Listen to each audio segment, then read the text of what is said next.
He's a smart one, isn't he? Apes together! Strong! Apes are strong with or without me. You all know I'm a huge fan of the current Planet of the Apes trilogy. Those films are certainly underappreciated.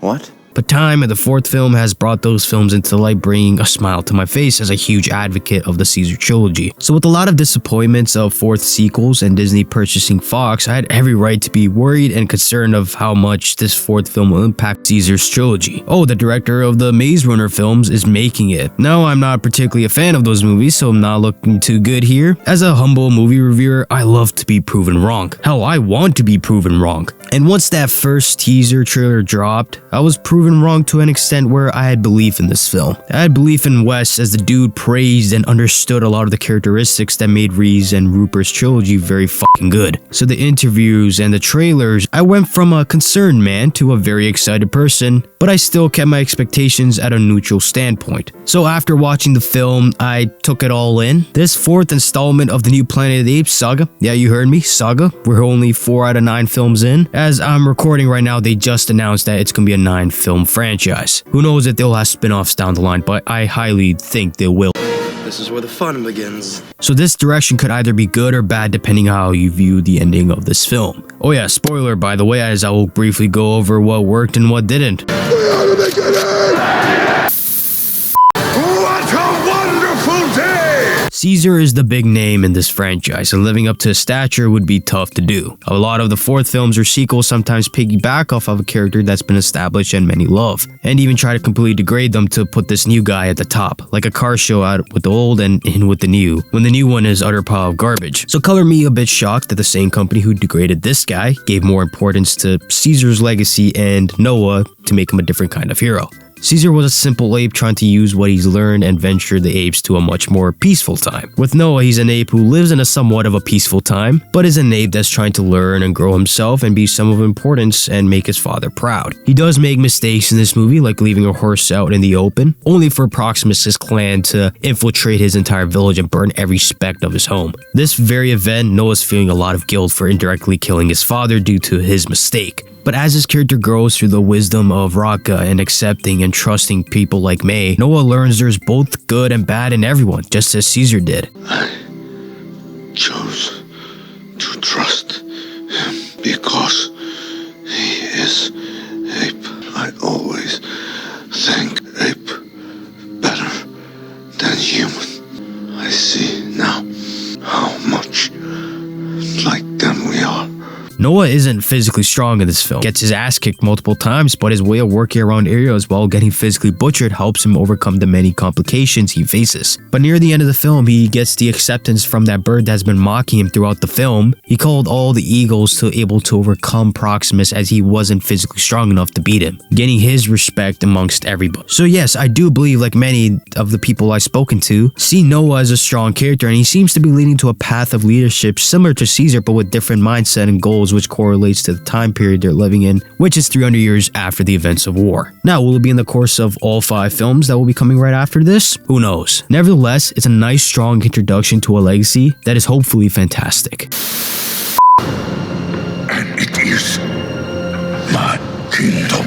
This franchise had some wild villains, and Koba still being the best out of the entire bunch. I'm not downplaying any of them, by the way, but Proximus might be a close second or third, however you see his presence compared to the Colonel and the businessman, whose name I just keep forgetting. He's definitely the weakest one, given his motive is the casual corrupt business persona. Proximus Caesar, as he likes to call himself, is the leader of his clan, which he wants to refer to as a kingdom. Hence why he's been going around kidnapping many other ape clans so he can own it all and rule it all. I really love how Caesar's legacy is vastly respected in this film, which was my biggest worry. But I like the idea of that many of his words have been twisted, and Proximus is the forefront of that.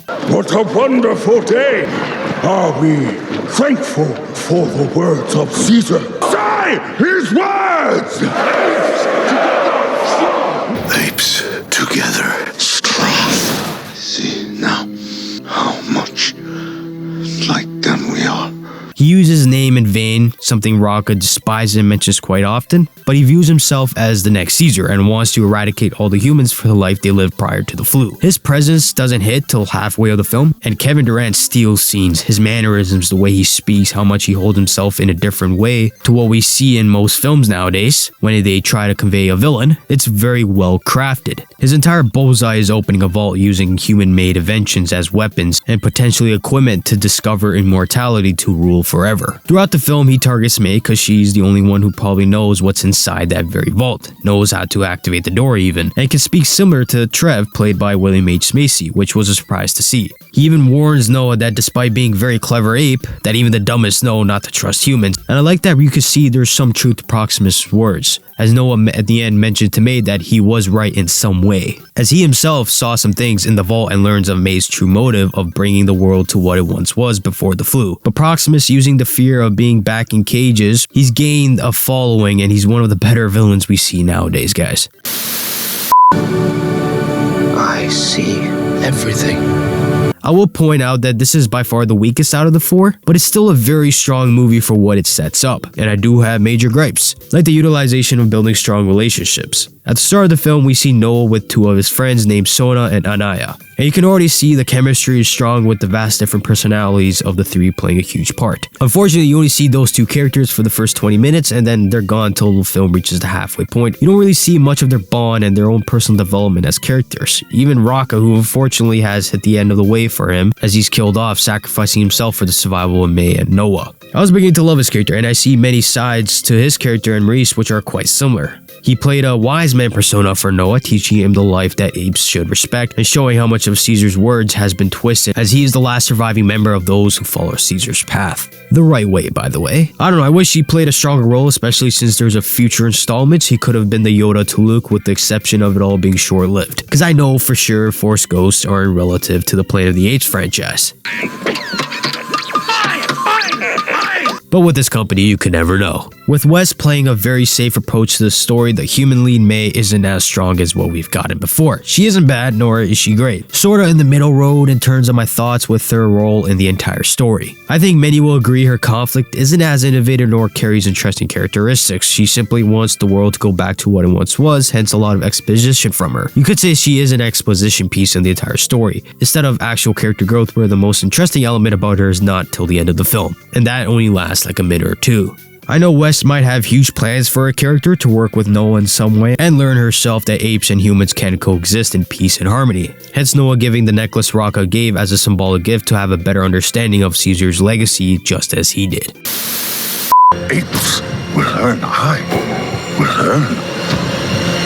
Another solid outing of the new 9-film saga, which has me worried yet excited at the same time. But I highly recommend watching. It's a beautiful film with many deep meanings and has a strong character in Noah where he isn't overshadowed and looked down upon, because he himself can carry this film just as well as Caesar did with his own trilogy. And I absolutely love the respect Wes gave to the absolute masterclass of this trilogy and respecting what Rupert and Reeves crafted. Hats off to you, my man. We don't get a lot of that nowadays. But that's it for me. See you guys on the next one. Apes together, strong.